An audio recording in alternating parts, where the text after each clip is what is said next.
गरीब के घर आया नया पंखा और फ्रिज। आह आह, क्या हुआ रेखा? गर्मी के मारे मेरे हाथ पैरों पर ये दाने निकल आए हैं। भाभी, थोड़ा सा बर्फ ला दीजिए। थोड़ा बर्फ लगाऊंगी तो आराम मिल जाएगा। रेखा, गर्मी को देखते हुए उस बर्फ वाले ने अब 100 रुपए की बर्फ कर दी है। और तुम तो जानती हो कि तुम्हारे भैया पूरे दिन में ही मुश्किल से 60-70 रुपए कमा पाते हैं। हे भगवान, भाभी अब मैं क्या करूं? मुझसे तो ये जलन और बर्दाश्त नहीं हो रही। अगर इस गर्मी में हमारे घर में भी एक फ्रिज होता तो हमें ऐसे एक बर्फ के टुकड़े के लिए तरसना नहीं पड़ता। रेखा के दाने से हो रही जलन को देख समीक्षा धूप में नंगे कुएं के पास जाती है और वहां से ठंडा पानी लाकर अपनी नंद को देती है, जिससे नहाकर उसकी नंद को थोड़ा आराम मिलता है। अब जाकर थोड़ा आराम मिला, लेकिन भाभी फिर थोड़ी देर में मुझे पसीने आने शुरू हो जाएंगे। फ्रिज तो बहुत दूर की बात है, हमारे घर में तो एक पंखा तक नहीं है। रेखा, तुम तो जानती हो कि तुम्हारे भैया दिन भर में कितना कमा पाते हैं और मुझे भी खाना बनाने के महीने का सिर्फ 2000 रुपए ही मिलते हैं। इसमें ही हमें सब देखना होता है। लेकिन कब तक भाभी हम इस गर्मी को बर्दाश्त करेंगे? दोनों नंद भाभी गर्मी को लेकर आपस में बात कर ही रहे होते हैं कि तभी वहां समीक्षा के दोनों बच्चे मोनू और मालती स्कूल से आ जाते हैं। माँ, बहुत भूख लगी है, जल्दी से खाना दे दो, भूख बर्दाश्त नहीं हो रही है। क्या हुआ बच्चों? और आज तो मैंने रोटी तुम्हें ज्यादा दी थी। क्या तुम लोगों ने स्कूल में लंच नहीं किया? माँ, सारा खाना गर्मी की वजह से खराब हो गया था। लेकिन ऐसे कैसे? रात की सब्जी तो मैंने कई बार गर्म करके तुम दोनों को दी है। भाभी, वो ठंड की बात थी, अब गर्मी है। माँ, बहुत भूख लगी है, जल्दी से खाना दे दो। तुम हाथ मुंह धो लो, मैं तुम्हारे लिए खाना लगाती हूँ। समीक्षा दोनों बच्चों के लिए खाना निकालने के लिए जैसे ही कढ़ाई खोलती है तो कढ़ाई की सारी सब्जी खराब हो चुकी थी और उसमें से बहुत गंदी बदबू आ रही होती है। हे भगवान, 2 घंटे पहले ही तो मैंने सब्जी बनाई थी, इतनी जल्दी खराब कैसे हो गई? कहा था ना मैंने, ये गर्मी का मौसम है। अगर आज हमारे घर में एक फ्रिज होता तो ऐसे खाना खराब नहीं होता। जहां गर्मी में पंखा न होने की वजह से वो लोग चैन से सो नहीं पाते थे, वहीं फ्रिज न होने की वजह से रोटी भी ढंग से नहीं खा पाते हैं।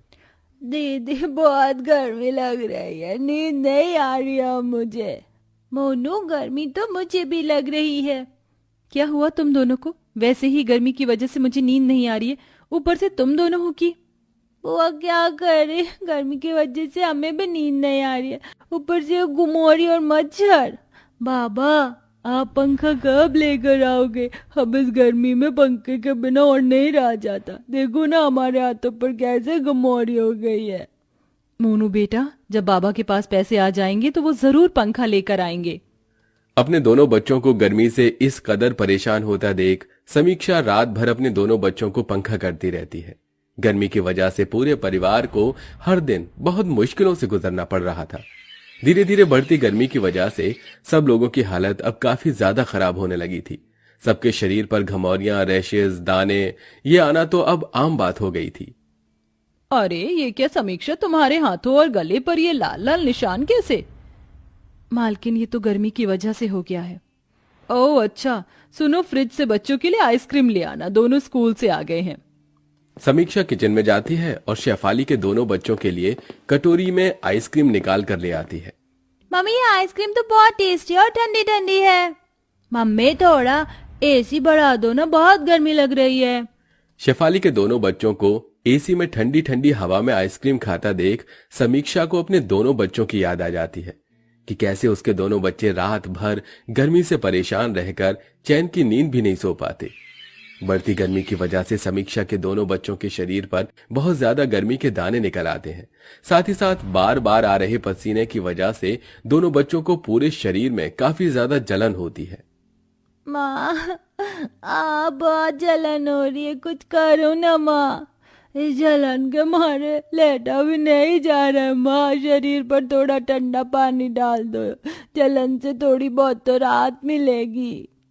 बेटा, मैं कहाँ से लाऊं ठंडा पानी तुम दोनों के लिए? मटके का पानी भी बिल्कुल गर्म हो गया है। अब मैं अपने दोनों बच्चों की ऐसी हालत और नहीं देख सकता। अब चाहे मुझे कितनी ही मेहनत क्यों नहीं करनी पड़े, मैं जल्द से जल्द इनके लिए फ्रिज लाकर ही रहूंगा। अपने दोनों बच्चों की ऐसी हालत देख अनुज दुकानों में जाकर फ्रिज के दाम पता करता है। भाई साहब, ये वाला फ्रिज कितने का है? अरे ये पूरे 35,000 रुपए का है। क्या 35,000 का? ये तो बहुत ज्यादा महंगा है। अगर आपको ये महंगा लग रहा है तो आप ये ले लीजिए, ये पूरे 5,000 रुपए का है। सेकंड हैंड है लेकिन काम चलाऊ है। भाई साहब, मुझे आप बस कुछ दिनों की मोहलत दीजिए। मैं जल्द से जल्द 5,000 रुपए इकट्ठा करके ये फ्रिज यहां से खरीद ले जाऊंगा। जहां अनुज पहले मजदूरी का काम करता था, वहीं अब 5,000 इकट्ठा करने के लिए चिलचिलाती धूप में अनुज पत्थर तोड़ने का काम करता है। आह आह मेरे पैर। नंगे पैर काम कर करके मेरे पैरों में छाले पड़ गए हैं, लेकिन मैं ऐसे हार नहीं मान सकता। अपने बच्चों के लिए तो मैं फ्रिज ला कर ही रहूंगा। रोज धूप में इतनी मेहनत करने की वजह से अनुज के हाथ पैरों में गर्मी की वजह से छाले पड़ गए थे, लेकिन अनुज अपने दोनों बच्चों के लिए कड़ी मेहनत करता है और कुछ दिनों के अंदर 5,000 रुपए इकट्ठा कर लेता है। अनुज उन पैसों को लेकर सेकंड हैंड फ्रिज लेने के लिए दुकान पर जा रहा होता है कि तभी उसे रास्ते में एक घायल लड़की दिखाई देती है, जिसे देख अनुज भागा भागा उसके पास जाता है। आप ठीक तो हैं? आपको ये चोट कैसे लगी? 2 चोर मेरा पर्स छीनकर भाग रहे थे। उनके पीछे भागते भागते मैं इस पत्थर से टकरा गई और मेरे सर पर चोट लग गई। अनुज उस लड़की को नजदीकी हॉस्पिटल ले जाता है और उसकी मरहम पट्टी करवाता है, जिसके चलते फ्रिज खरीदने के लिए जुड़े हुए सारे पैसे उस औरत के इलाज में लग जाते हैं। जिसके बाद अनुज घर आ जाता है और सारी बात अपने परिवार वालों को बताता है। एक तो आपने इतनी मुश्किल से 5,000 रुपए जोड़े थे और वो भी आपने उस लड़की की मदद करने में खर्च कर दिए। तो क्या उस लड़की को सड़क पर ऐसे घायल पड़े रहने देता? हम लोग गर्मी तो बर्दाश्त कर सकते हैं, लेकिन अगर उस लड़के को कुछ हो जाता तो? अनुज की बात सुन रेखा चुप हो जाती है, जिसके बाद अब पूरा परिवार फिर से गर्मी झेलने लगता है। लेकिन दिन पर दिन बढ़ रही गर्मी से अब मालती और मोनू की तबीयत और ज्यादा खराब रहने लगी थी। अब मेरे दोनों बच्चों का क्या होगा? गर्मी में उनकी ऐसी हालत देख मुझसे रहा नहीं जा रहा है। अब तुम ही कुछ चमत्कार दिखाओ भगवान, हम गरीबों पर कुछ तो रहम कर। समीक्षा ये कहते हुए किचन में खाना बनाते बनाते रोने लगती है कि तभी वहां शेफाली आ जाती है और उसकी सारी बातें सुनती है और उसे थोड़ी देर बाद उसे हॉल में बुलाती है। जी मालकिन, आपने बुलाया? तुम्हें कुछ देना था, ये लो।